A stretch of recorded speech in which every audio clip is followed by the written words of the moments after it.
Some people feel an immediate internal resistance the moment they're told what to do. It happens fast, almost automatically.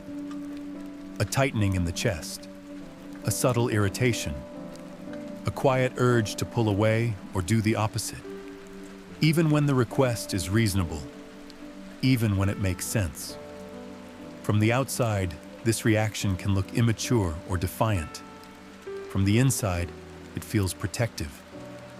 For people like this, being told what to do rarely registers as guidance. It registers as pressure, as intrusion, as someone stepping into psychological space that doesn't feel safe to share. The words themselves aren't the problem. The position is. The moment someone else assumes authority over action, something old gets activated. This pattern usually isn't about ego. It's about autonomy. More specifically, about environments where autonomy wasn't respected early on. When choices were overridden, emotions dismissed, or compliance treated as the price of peace, the nervous system learned to associate direction with loss of control. Not loss in a dramatic sense, but in a quiet, eroding way. A feeling of being reduced, managed, cornered. Over time, the mind adapts. Instead of negotiating or submitting, it starts guarding independence aggressively. Control becomes the threat. Self-direction becomes the shield. This is how resistance forms, not as a conscious stance, but as a conditioned response. The body reacts before the mind has time to evaluate whether the situation is actually dangerous. As adults, these individuals are often highly capable. They don't lack discipline or intelligence. In fact, they're usually self-sufficient, observant, and internally driven. But when someone tells them what to do, even politely, it can feel like an unspoken judgment, as if their competence is being questioned, as if their internal timing and judgment don't matter. This is why advice can feel insulting, even when it's accurate. Why reminders feel condescending, even when they're practical. The reaction isn't about the content of what's being said. It's about what's implied, that without external direction, they wouldn't act. That implication hits an old nerve. Many people with this pattern develop hyper-competence as a defense. They prepare excessively. They prefer doing things alone. They rely on their own systems, not because they dislike others, but because dependence feels like vulnerability. Independence isn't just a preference, it's how they stay regulated. What complicates this further is that the reaction feels rational, logical, justified. It doesn't feel emotional, which makes it harder to question. But the speed of the response tells a different story. When resistance happens instantly, it's rarely about the present moment. It's about past experiences being replayed in new contexts. Authority figures, assertive partners, structured environments, all become symbolic triggers.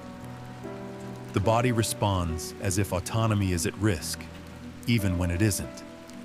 This is why being told to calm down or not take it personally never works. The response isn't chosen, it's learned. Until this is understood, the person keeps reacting as if they're defending freedom, when in reality, they're defending against an old loss of control that hasn't been fully resolved. As time goes on, this resistance quietly shapes how a person moves through the world, especially in close relationships. Requests from partners can feel heavier than they should.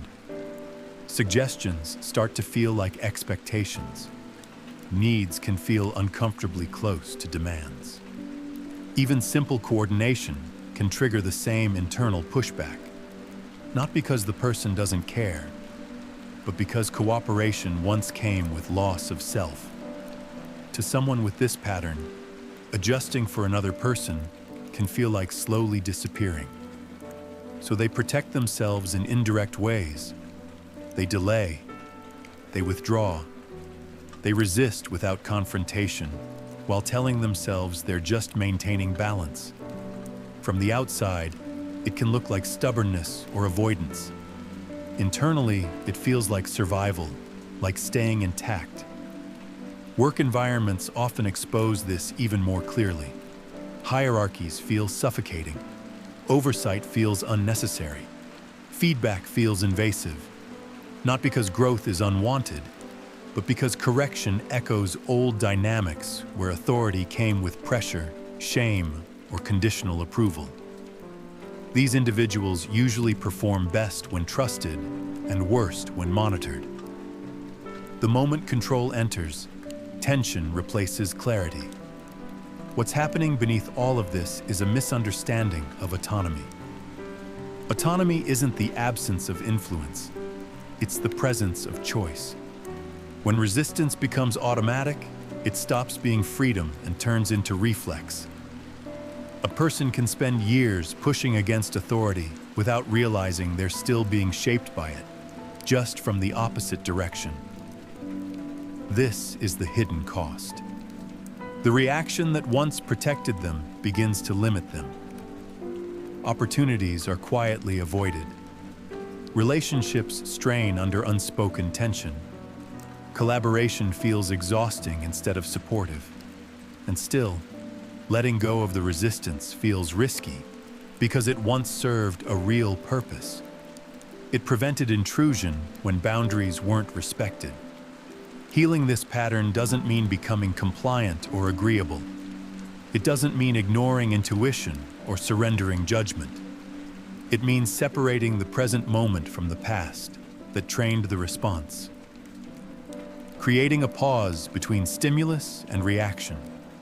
Asking a quieter question before the automatic refusal appears. Is this actually control, or is it coordination? Is my autonomy truly being threatened here? When that distinction becomes clearer, something begins to shift.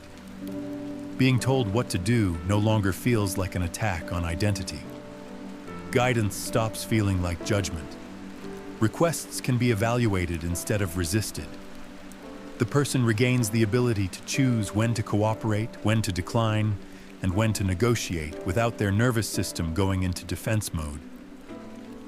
This is where real independence begins. Not in rejecting every instruction, but in no longer being emotionally hijacked by them. When the body no longer treats direction as danger, the mind regains flexibility. The world stops feeling like something to push against and starts feeling navigable again. The psychology of people who hate being told what to do isn't about rebellion or attitude. It's about unresolved power and unfinished autonomy. And when that autonomy is reclaimed internally, resistance softens. Not into obedience, but into discernment. The freedom to respond instead of react.